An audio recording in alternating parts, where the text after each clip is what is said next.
عزیز طلبہ، سیاسیات کی کلاس میں آپ کا استقبال ہے۔ جماعت 7ویں، سبق نمبر 5، بنیادی حقوق، حصہ 2۔ تعارف۔ گزشتہ سبق میں ہم نے بھارت کے دستور میں درج شہریوں کے چند بنیادی حقوق کا مطالعہ کیا۔ مساوات، آزادی اور استحصال کی مخالفت کے حقوق کے بارے میں معلومات حاصل کی۔ اس سبق میں ہم مذہبی آزادی کا حق اور ثقافتی و تعلیمی حقوق کے بارے میں معلومات حاصل کریں گے۔ اسی طرح ہم بنیادی حقوق کے عدالتی تحفظ کے بارے میں بھی جانیں گے۔ مذہبی آزادی کا حق۔ آپ جانتے ہی ہیں کہ بھارت دنیا کا ایک اہم سیکولر یعنی غیر مذہبی ملک ہے۔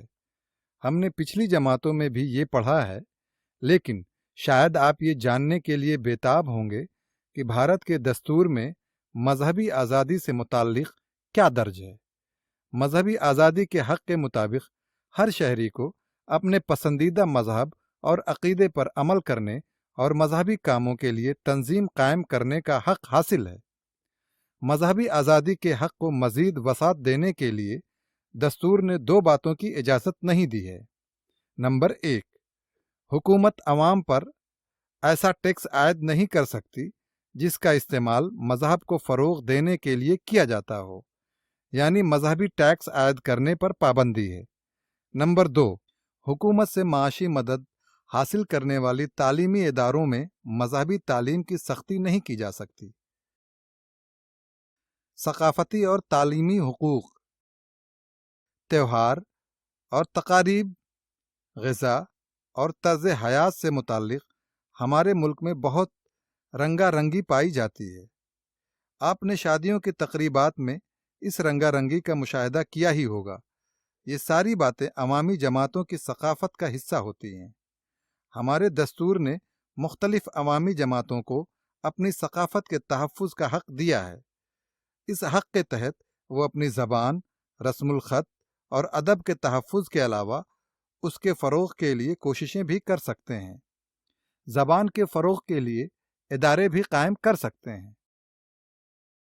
تلاش کیجیے اور بحث کیجیے، ہمارے دوستوں نے کتنی زبانوں کی توثیق کی ہے۔ اردو زبان کے فروغ اور ارتقاء کے لیے مہاراشٹر حکومت نے کون سے ادارے قائم کیے ہیں؟ آئیے بحث کریں۔ کیا آپ کو ایسا لگتا ہے کہ مہاراشٹر میں حکومت اور عدالت کے سارے کام کاج مراٹھی میں ہی انجام دیے جاتے ہیں؟ اس کے لیے کیا کرنا ہوگا؟ دستوری حل کا حق۔ حقوق کی خلاف ورزی کی صورت میں عدالت سے انصاف حاصل کرنے کا حق بھی شہریوں کا بنیادی حق ہے۔ اسے دستوری حل کا حق کہا جاتا ہے۔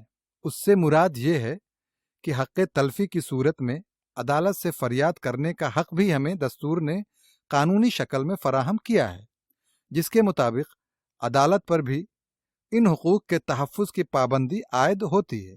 کبھی کبھی ہمارے دستوری حقوق پر ڈاکہ ڈالا جا سکتا ہے اور ہم اپنے حقوق کا استعمال نہیں کر پاتے۔ ایسی صورتحال کو حقوق کی خلاف ورزی کہا جاتا ہے۔ حقوق کی خلاف ورزی کی ہماری درخواست پر عدالت غور کر کے مسئلے کو حل کرنے کی کوششیں کرتی ہیں۔ حقیقت میں کسی شخص کے حقوق کی خلاف ورزی یا اس کے ساتھ ناانصافی کی صورت میں عدالت اپنا فیصلہ سناتی ہے۔ حقوق کی خلاف ورزی کی چند اقسام: بغیر کسی وجہ کے کسی شخص کو گرفتار کرنا، بغیر کسی مناسب وجہ کے کسی شخص کو گاؤں یا شہر سے باہر جانے پر پابندی عائد کرنا، جیل میں بند قیدیوں کو کھانے پینے اور علاج معالجے کی سہولت مہیا نہ کرنا۔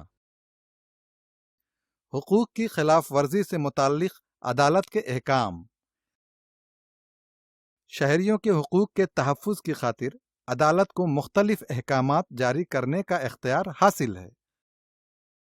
نمبر 1، شخصی پیشی، غیر قانونی گرفتاری یا نظر بندی سے تحفظ۔ نمبر 2، مینڈا میس، عوامی مفاد میں کسی فریضے کو انجام دینے سے متعلق حکومت کو عدالت کا قانونی پروانہ۔ نمبر 3، ممانعت یعنی حکم امتناع، ماتحت عدالت کو اس کے دائرے اختیار سے باہر نہ جانے سے متعلق عدالتی حکم یعنی امتناعی۔ نمبر 4، پرشش اختیار، کسی سرکاری افسر نے کسی کام کو اپنے کسی اختیار کے تحت انجام دیا، اس سے جواب طلبی کا عدالتی حکم۔ نمبر 5، مسل طلبی، ماتحت عدالت کے فیصلے کو منسوخ کر کے اعلیٰ عدالت میں مقدمہ داخل کرنے سے متعلق عدالتی حکم۔ سرکاری افسر کا یہ رد عمل مناسب ہے یا نامناسب؟ بے سہاروں کے لیے سرکاری اسکیم کا فائدہ اٹھانے کے لیے ایک خاتون نے تمام ضروری کاغذات پیش کیے، لیکن افسر نے یہ کہہ کر اس کی درخواست مسترد کر دی کہ تم بے سہارا لگتی نہیں ہو۔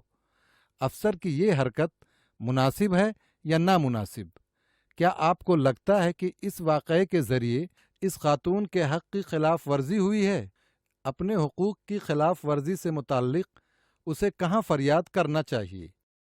بنیادی حقوق کو چونکہ عدالتی تحفظ حاصل ہے، اس لیے شہری اپنے حقوق کا مناسب استعمال کر سکتے ہیں اور ایک بیدار، ذمہ دار اور فعال شہری کی حیثیت سے اپنی ذمہ داری نبھا سکتے ہیں۔